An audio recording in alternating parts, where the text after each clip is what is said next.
Le Témiscamingue regorge de faits historiques, de moments importants et de diverses actualités de tout genre. Puisqu'il est facile d'oublier le passé, TV Témis veut mettre en valeur et faire redécouvrir notre patrimoine écrit. Voici Histoire mot à mot, épisode 6, la religion. Extrait de la baie des Pères à Ville-Marie, 1886 à 1986, de Marc Riopel et le comité du centenaire de Ville-Marie. La grotte, l'Église et la vie paroissiale. Alors, la grotte. En mai 1886, le père Mourier et les colons de la baie des Pères se réunissent et baptisent leur hameau du nom de Ville-Marie. En même temps, ce père Oblat projette l'élévation d'une grande croix sur la faîte de la montagne qui s'élève à l'arrière-plan du village face au lac Témiscamingue. Cette idée ne se concrétisera pas à cette époque, elle sera reprise en 1904. Au début de l'année 1904, le père Pelletier obtient la permission de recueillir des fonds pour construire une grotte sur cette montagne. Il organise une campagne de souscription dans tout le Témiscamingue.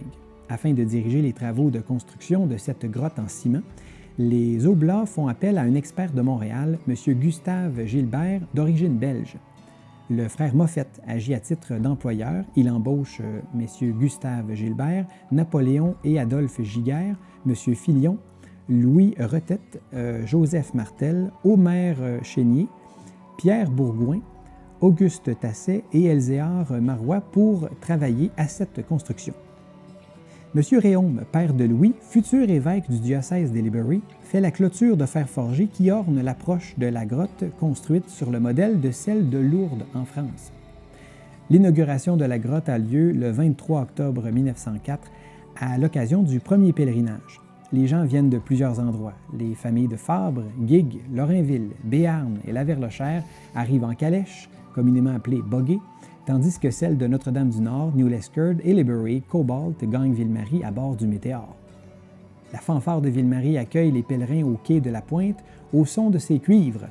Le groupe prend ensuite la direction de l'église de Ville-Marie où est célébrée une messe pontificale sous la direction de Monseigneur Narcisse Zéphirin Lorrain, évêque de Pembroke, assisté par le curé-père Moïse Desjardins et le père Baudry, tous deux de la communauté des Oblats de Marie-Immaculée.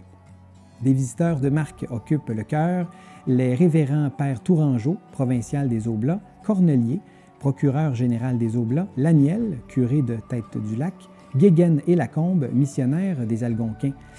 L'église est pleine à craquer. Plusieurs personnes attendent sur le perron. Après la messe, une procession s'organise. Le frère Moffett ouvre la marche et porte la croix. Suivent les enfants de chœur, les nombreux pèlerins, puis Monseigneur Lorrain ferme la marche. Ils partent de l'église et se dirigent vers la montagne où s'élève la nouvelle grotte. Les maisons situées sur le parcours, aujourd'hui la rue Notre-Dame-de-Lourdes, sont toutes pavoisées pour l'occasion. À l'arrivée à la grotte, la cérémonie commence avec les prières liturgiques de bénédiction de Monseigneur Lorrain. Deux chorales chantent tour à tour. D'abord celle des enfants, dirigée par Alvina Ranger, ensuite celle des hommes, dirigée par le docteur C.A. Dubé. Le petit harmonium de Mme Auguste Renaud joue de la mélodie pour ces chants. Une fois les cérémonies du pèlerinage terminées, le père Chevrier, curé de Ville-Marie, procède à la bénédiction de la cloche destinée à la paroisse naissante de Saint-Placide de Béarn. Elle reçoit le nom de Marie-Immaculée. Après cette bénédiction, la fanfare joue le Haut-Canada, puis la foule retourne dans le village pour le goûter et les divertissements de l'après-midi. Dans la soirée, un groupe de comédiens interprète une dramatique « La chaumière bretonne » de Théodore Botrel. Extrait de Fabre, son histoire et ses gens, 1890-1990, de Marc Riopel et le comité du centenaire de Fabre. Au début des années 1910, la visite de l'évêque à Fabre constitue un grand événement. Pour l'occasion, la chorale sort son plus beau répertoire. Elle se compose de sa directrice, Mme Lavoie, des pèlerins, Lacombe, Desjardins, Tremblay, Demers, Goulet, Denis, père et fils. Il y a ensuite la confirmation, puis le défilé des confirmés en 2 rangées. On décore le village et l'église, comme l'explique Mme Adrienne Gagnon dans cet extrait. Quand l'évêque nous rendait visite, c'était une grande cérémonie. C'était de la grande visite. Il arrivait par le lac à bord du Météore et les gens allaient le chercher avec des chevaux au quai. Les chevaux étaient tous fringants, ils dansaient, ils se rendaient comme ça jusqu'au lac. Les hommes coupaient du sapinage et ils faisaient une arche avec du bois recouvert de sapin pour que ce soit plus beau en avant de chez Pèlerin. Il y en avait une autre sur le chemin du lac et une autre sur le chemin qui mène à l'église. Il y avait aussi une arche au-dessus du trottoir en face de l'église. Dans l'église, l'intérieur n'était pas encore rénové, il y avait des grosses colonnes en bois et on les garnissait avec des branches de sapin. C'était beau. Les femmes faisaient des fleurs de papier pour garnir l'autel. Ma mère allait au presbytère avec 2 autres femmes pour préparer les repas. D'autres fêtes religieuses se prêtent à une organisation aussi importante que la visite de l'évêque. Laura Goulet les décrit dans ses notes manuscrites sur l'histoire de Fabre. La fête Dieu est un grand événement au même titre que la visite de l'évêque. Mon père hisse son drapeau français jusqu'au haut du mât. On fait des arches de feuillage à différents endroits du village. Il y a des petits drapeaux de toutes les couleurs. Il y avait la procession, la prière, les chants, le reposoir tout fleuri avec des tapis partout sur le sol. Les petites filles portent des robes blanches et 4 d'entre elles portent des ailes. Elles personnifient les anges adorateurs. Les enfants de Marie sont de la partie. À la fin du printemps, c'est le mois de Marie. Tous les soirs, les gens se rendent à l'église pour fêter par des prières et des chants. En octobre, c'est le mois du rosaire. Chaque soir, les gens se rendent à la chapelle. Ceux de la campagne devaient s'en retourner à l'aide d'un fanal à l'huile en espérant éviter les trous d'eau. Extrait de Fabre, son histoire et ses gens, 1890-1990, de Marc Riopel et le comité du centenaire de Fabre. Le clergé catholique joue un rôle important dans le développement socio-économique du Témiscamingue et de Fabre. Les missionnaires oblats de Marie-Immaculée encadrent le mouvement de colonisation, dirigent les colons vers les cantons et leur apportent le support moral qu'ils désirent.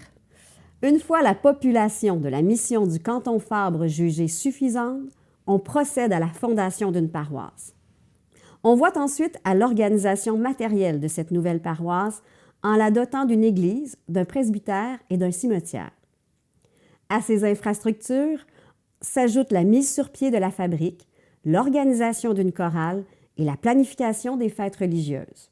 Une fois la paroisse bien structurée, le curé, de concert avec le diocèse, travaille à l'amélioration des conditions matérielles de ses paroissiens. Une vision précise du développement de la société rurale prend alors forme. La présence religieuse sur les rives du lac Témiscamingue date de 1863, alors que 3 missionnaires oblats de Marie-Immaculée obtiennent la permission de s'établir en permanence après une 20aine d'années de mission ambulante. En 1866, 3 sœurs grises de la Croix de Montréal viennent les rejoindre pour les assister. Leur établissement se nomme la Mission Saint-Claude et se situe en face du fort Témiscamingue. Pendant une 20aine d'années, les missionnaires desservent à partir de cet endroit les Algonquins, les bûcherons et les quelques colons du lac Témiscamingue. En 1887, la Mission Saint-Claude déménage à Ville-Marie. Les missionnaires oblats poursuivent à partir de là leur visite des missions. Les Sœurs Grises y organisent et maintiennent en service un hôpital pour la colonie du Témiscamingue. C'est dans le contexte de la Mission Saint-Claude que les missionnaires visitent les quelques familles de colons du canton Fabre, établies depuis le début des années 1870. Les Sauciers, Kin, Lavallée, Caya, l'Africain, Martel et autres. Il se forme ainsi une communauté catholique autour de cette mission. Les gens se rendent à la Mission Saint-Claude pour assister à la messe et pour rencontrer les pères et les sœurs. Les missionnaires arrêtent chez ces familles lorsqu'ils partent ou reviennent de leur longue mission chez les Algonquins l'été ou de chantiers forestiers l'hiver. Lorsque débute la colonisation agricole du canton Fabre, les missionnaires poursuivent le même rôle qu'ils remplissaient auparavant. La mission du canton Fabre se poursuit de 1890 à 1912, soit de l'arrivée des premières familles à l'érection canonique de la paroisse. La mission est desservie par les Pères Oblats de Ville-Marie. Quelques-uns se succèdent comme missionnaires. De 1890 à 1901, on retrouve successivement le Père Perrault, le Père Mourier, le Père Valiquette, le Père Bernier, le Père Évin, le Père Hainaut, et à compter de 1901, cette mission est confiée au Père Pelletier. De 1890 à 1896, les missionnaires se rendent sporadiquement chez les familles du canton Fabre. En 1896, le Père Perrault évalue la population catholique de ce canton à 14 familles et 56 âmes. Cette année-là, la mission se fait sur une base régulière, d'abord à tous les mois, puis à tous les 15 jours à compter de 1897. Le 9 février de cette année-là, le père note le décès de la vieille Madame Lavallée, mère de Jean-Baptiste, et souligne que pour la première fois, il y aura du noir dans les fenêtres à l'occasion du service de Madame Lavallée. À cette époque, le missionnaire chante la messe dans les résidences des colons, notamment chez Napoléon de Merse, Wilfrid Gagné et Clovis La Rochelle. Il passe la nuit chez une famille de colons. On raconte que pour convoquer les gens, le curé sort devant la maison et à l'aide d'un porte-voix fait en écorce de bouleau, lance un appel à tous pour le début de la messe. Cet appel s'adresse aux colons demeurant dans les maisons voisines. Le buffet de la cuisine sert d'autel, les quelques chaises, le coffre ainsi que la boîte à bois servent de banc.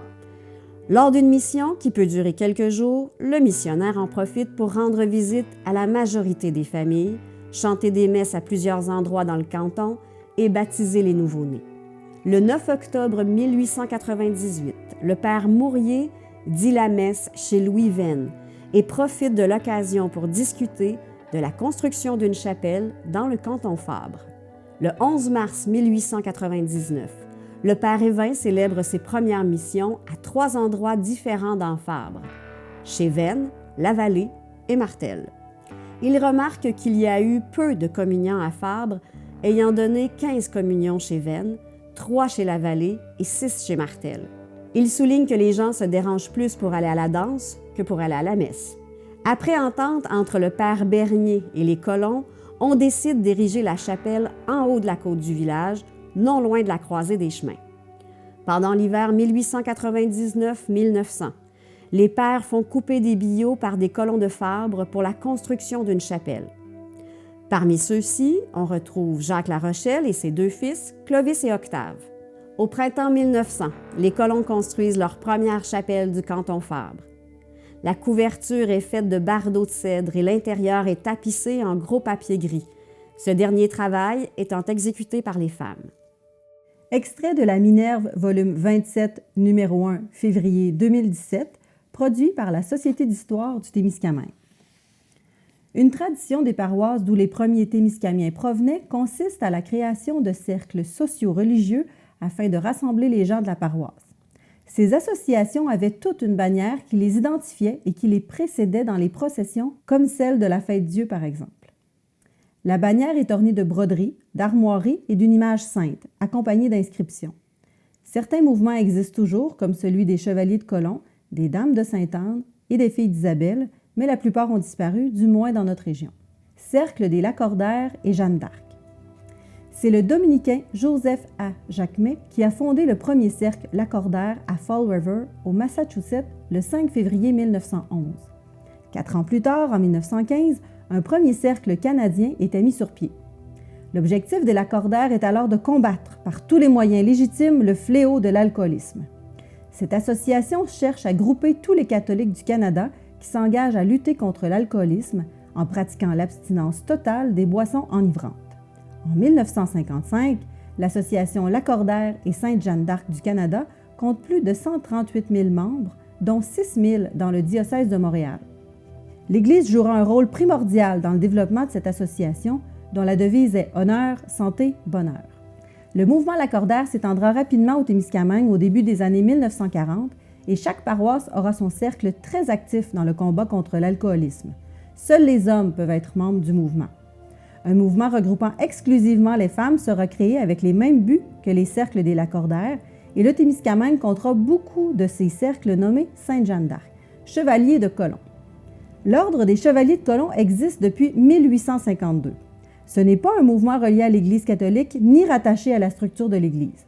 L'objectif principal de l'Ordre est de recueillir des dons afin de les distribuer là où le besoin se fait sentir à travers le monde. C'est une organisation de bienfaisance catholique. Au Témiscamingue, on retrouve aujourd'hui 5 conseils de l'Ordre: Lorrainville, Ville-Marie, Saint-Bruno-de-Guigues, Notre-Dame-du-Nord et Moffett. Seuls les hommes peuvent être membres chez les Chevaliers de Colomb. Filles d'Isabelle. Depuis 1897, l'Ordre des Filles d'Isabelle existe et a pour objectif de rassembler les femmes chrétiennes afin qu'elles s'entraident. Tout comme leurs frères Chevaliers de Colomb, l'Ordre n'est pas relié ni rattaché à la structure de l'Église et il poursuit le même objectif de bienfaisance. Au Témiscamingue, les filles d'Isabelle sont toujours présentes à Lorrainville. Depuis 1988, l'association Marie-Reine a remplacé les filles d'Isabelle et les buts de l'association sont de s'engager dans les communautés chrétiennes, de soutenir les maisons d'hébergement du milieu et de favoriser le développement des œuvres charitables et humanitaires. Au Témiscamingue, l'association aide la maison d'hébergement L'Équinoxe et organise différentes activités au pavillon du centre Duhamel. Enfants de Marie Immaculée. L'Association des enfants de Marie Immaculée a été créée en 1837 par les filles de la Charité et elle rassemble les adolescents afin de les inciter à la piété. L'organisme se répand alors dans le monde entier et des associations sont présentes dans presque chaque paroisse du Témiscamingue. Pour les membres des Enfants de Marie, le bleu et le blanc sont à l'honneur. En 1966, l'association va prendre le nom de Jeunesse mariale et dans notre région, ce mouvement va disparaître. Ligue du Sacré-Cœur. La Ligue du Sacré-Cœur prend beaucoup d'ampleur au début du 20e siècle. C'est une association pieuse qui fait de l'apostolat social en propageant la vie chrétienne dans la famille et la paroisse. Elle ne s'adresse qu'aux hommes et veille aux intérêts de l'Église et aux intérêts spirituels de la communauté. Dame de Sainte-Anne. La dévotion à Sainte-Anne existe depuis le début de la Nouvelle-France. Au milieu du 19e siècle, une confrérie voit le jour. La confrérie des Dames de Sainte-Anne a pour objectif la piété et la charité. Le mouvement s'étend rapidement dans notre région, chaque paroisse a sa confrérie. En 1966, le mouvement des femmes chrétiennes remplace peu à peu celui des Dames de Sainte-Anne. Au Québec, ce mouvement compte près de 6500 membres et est très actif dans notre région. Extrait de la Minerve, Il était une fois le Témiscamingue, de la Société d'histoire du Témiscamingue. Saviez-vous que le curé Lachapelle de Béarn, il a guéri une de nos petites filles ici. L'infirmière l'a soignée à peu près 6 mois de temps pour le cuir chevelu. Ses cheveux étaient tous tombés. Il a enroulé ça dans une serviette. En dessous de la serviette, il s'est ramassé une boule noire et on voyait sortir comme de la cervelle. Il y avait du monde dans la maison. Ils sont sortis. Ils n'ont pas pu endurer cela. Le curé Lachapelle, c'est lui qui l'a guéri. Aujourd'hui, elle a ses cheveux comme les autres. Extrait du cahier Fugerville de la Société nationale des Québécoises et Québécois de l'Abitibi-Témiscamingue. Messe de minuit. Les paroissiens de Notre-Dame du Mont-Carmel ont été témoins du succès de leur chorale durant les belles fêtes de Noël et de la circoncision. Au programme de la messe de minuit, on remarquait les mélodies grégoriennes, la messe à 2 parties et plusieurs anciens cantiques toujours nouveaux pour les chœurs pieux. Voici la liste des membres de cette chorale qui ont contribué à charmer les oreilles et à élever les cœurs vers le ciel. Dans la chola grégorienne, on remarquait messieurs A. Bellumeur, Eugène Lefebvre, Fernand Barry. Dans le soprano, messieurs Alfred Bellumeur, Pierre Lévesque, François Raymond, Martial Brassard, Médéric Marcotte, Charles Lévesque, Jean Lacasse, Jean-Baptiste Lévesque, Joseph Mélençon. Dans l'alto, messieurs Eugène Lefebvre, Fernand Barry. Dans le ténor, messieurs Alfred Bellumeur et Eugène Lefebvre. Pour la circonstance, la chorale des filles prêta son concours. Au soprano, mesdemoiselles Yvonne Légaré, Germaine Paquette, Dolores Lacasse, Lucia Descarufel, Lucienne Marcotte, Marie-Ange Paquette, Madame C. Lheureux. Dans l'alto, mesdemoiselles Brigitte Bellumeur et Simone Légaré. Le chant grégorien, tout en laissant encore des secrets à nos dévoués chantres, s'implante avec succès dans la paroisse. Grâce aux ailes constantes du directeur, M. Alfred Bellumeur, à la bonne volonté de ses chantres et au dévouement des révérendes sœurs de l'Assomption, depuis 1 an, la messe de chaque dimanche est exécutée en grégorien. Nos félicitations vont aussi aux élèves de notre école du village qui chantent la grand-messe en grégorien à chaque premier vendredi du mois. Il y a eu partie de cartes le 30 décembre au soir à la salle paroissiale. Il y eut aussi pêche, bingo, vente de gâteaux, vue animée. Ce fut un franc succès. Tous retournèrent enchantés. Extrait de notes historiques de René Daou et Micheline Dufresne et le comité du 75e anniversaire de Rimini. Les gens du village et quelques-uns de la campagne veillent jusqu'à minuit le 31 décembre au soir. Puis, en un groupe nombreux, ils envahissent le presbytère pour recevoir la bénédiction de leur dévoué curé. C'est un acte religieux. On se retire ensuite pour revenir tous communier et assister à la Sainte Messe. Après la messe, tous les paroissiens de la campagne, les uns après les autres, passent au presbytère se faire bénir par leur curé. Le curé reçoit à dîner tout le village, puis il y a échange de repas et de saints divertissements dans les maisons du village, pendant que les mêmes réunions se répètent dans les rangs. Les pères bénissent leur famille au foyer. La joie des fêtes de famille est grande, car les paroissiens sont sobres et ils conservent, en les améliorant parfois, les belles et saines traditions apportées d'en bas. Extrait de la Minerve, volume 20, numéro 1, février 2010, produit par la Société d'histoire du Témiscamingue. La religion joua un grand rôle dans un passé qui n'est pas si lointain. Tiré du livre de M. Hubert Gauthier, autrefois de Guigues, en voici quelques extraits. Tout tournait autour de la religion. Les mots enfer et péché revenaient souvent dans les conversations. La grand-messe du dimanche était l'attraction de la semaine. Les servants de messe portaient fièrement la soutane et le surplis d'un blanc immaculé et fraîchement empesé. À l'église, on payait pour avoir son banc et personne d'autre n'avait le droit de l'occuper à la grand-messe du dimanche et aux jours fériés.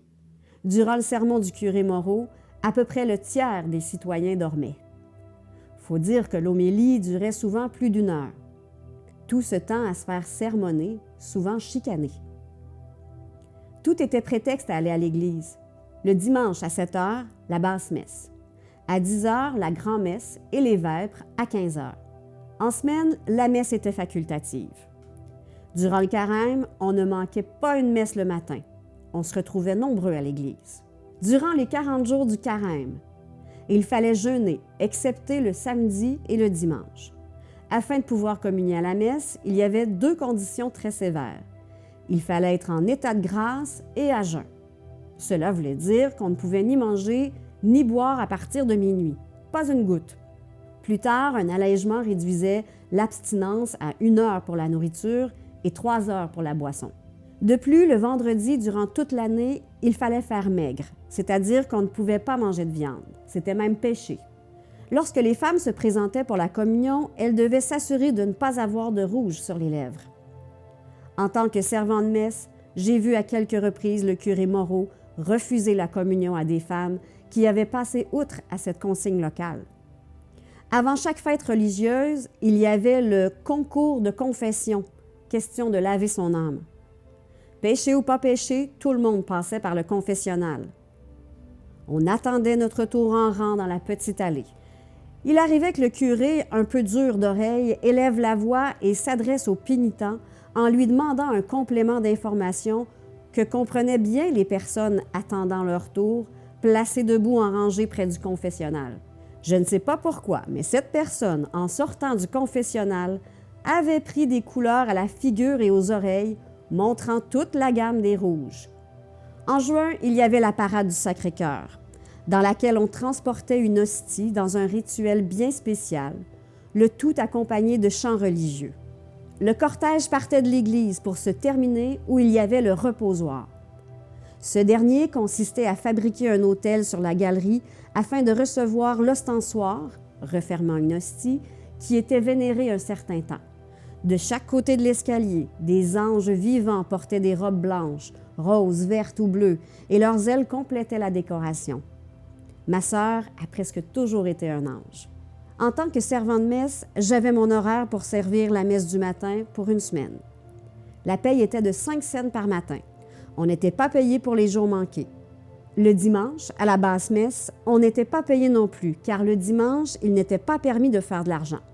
La pleine paye était donc de 30 cents par semaine au maximum. Pour être servant de messe attitré, il fallait savoir par cœur toutes les réponses, et en latin s'il vous plaît, de tout ce qui se récitait au cours de la cérémonie. Et on n'a jamais compris ce qu'on disait.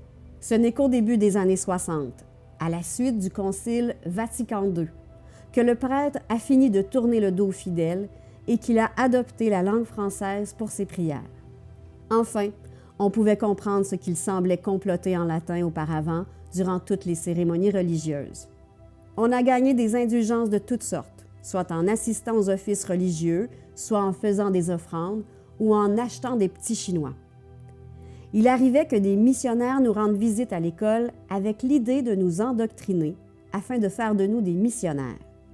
À chaque fois, on se promettait d'évangéliser des païens, une fois adulte. Dans mon cas, ça ne s'est jamais réalisé. Extrait du cahier Fugerville de la Société nationale des Québécois de l'Abitibi-Témiscamingue. Monsieur l'abbé Noël Gauthier, ordonné prêtre par son Excellence Monseigneur Louis Réaume le 12 juin, célèbre sa première messe à Fugerville, là où demeurent ses parents. Pour la première fois, nos paroissiens eurent l'honneur de recevoir un nouvel ordonné pour célébrer le Saint Sacrifice. Ce fut vraiment touchant et tous ont pu constater la grandeur du sacerdoce chez le prêtre. La messe eut lieu à 9h30.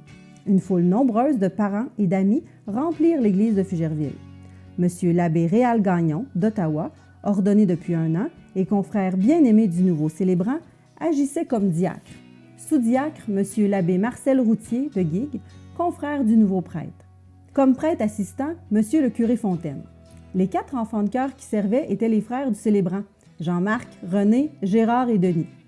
Le révérend père Vézina, d'Ottawa, professeur en droit canonique, fit le sermon de circonstance dans lequel il développa l'idée suivante. De qui le prêtre est-il l'image? En plus, il exhorta le nouvel ordonné et ses parents de bénir le Seigneur de la grande grâce qu'il venait de les combler. Extrait de La Minerve, volume 21, numéro 1, février 2011, produit par la Société d'histoire du Témiscamingue. Cours de préparation au mariage 1956. Dans ces années-là, on devait suivre un cours de préparation au mariage si on voulait se marier. Ce livre explique les règles à suivre pour préparer un bon mariage. Le lieu des fréquentations. Le lieu normal où doivent se faire les fréquentations, c'est le foyer familial, ordinairement celui de la jeune fille. Là, sous le regard bienveillant et protecteur des parents, un jeune homme ou une jeune fille pourront apprendre à bien se connaître et à s'estimer. Pourquoi insiste-t-on tant sur la nécessité de la surveillance? Parce que cette époque des fréquentations comporte des dangers particuliers. Les cœurs s'ouvrent à l'amour et sans le besoin de se donner. Les choses du mariage commencent à se présenter avec insistance particulière et le démon aussi tient à gâter ces 2 cœurs qui se préparent à fonder un foyer. L'expérience de la vie montre d'une façon péremptoire qu'il faut de la surveillance. Aspect économique. La lingerie de la maison. Disons d'abord qu'il y a toujours des cas particuliers, mais la règle générale est que la femme doit apporter la lingerie nécessaire à la maison. Lingerie, serviettes, linge de vaisselle, linge de lit, etc. Quand elle le peut, la femme doit aussi apporter la batterie de cuisine. Pour vous guider, nous donnons ici une liste du trousseau. Combien de jeunes filles fines ont su, par des économies courageuses, du savoir-faire et de la prévoyance, accumuler au long de quelques années un trousseau abondant et de qualité dont tout le foyer pourra jouir ensuite durant des années. Pour la salle à manger, 6 petites nappes de toile avec 4 serviettes, 4 nappes moyennes de 54 pouces avec 6 serviettes, une grande nappe de réception avec 8 ou 12 serviettes, 2 ensembles à thé, 2 parures de table pour réception, garniture de meubles pour salle à dîner. Pour la cuisine, 24 linges à vaisselle, donc poche de sucre, 12 linges de vaisselle de toile. Pour la salle de bain, 6 grandes serviettes de bain, une descente de bain, 12 serviettes de ratine de moyenne grandeur, 18 débarbouillettes. Et pour la chambre à coucher, 12 draps de coton blanc ou de coton jaune, 24 têtes d'oreiller, 4 couvertures de laine ou d'édredon, 2 couvre-pieds, un coton, un laine et garniture de chambre à coucher.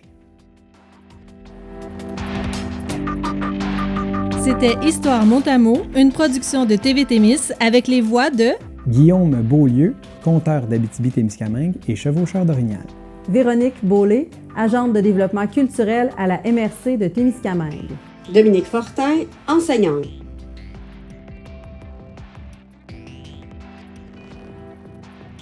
Ce projet est réalisé grâce au soutien financier du gouvernement du Québec et s'inscrit dans le contexte de la mise en œuvre d'une mesure du Plan culturel numérique du Québec.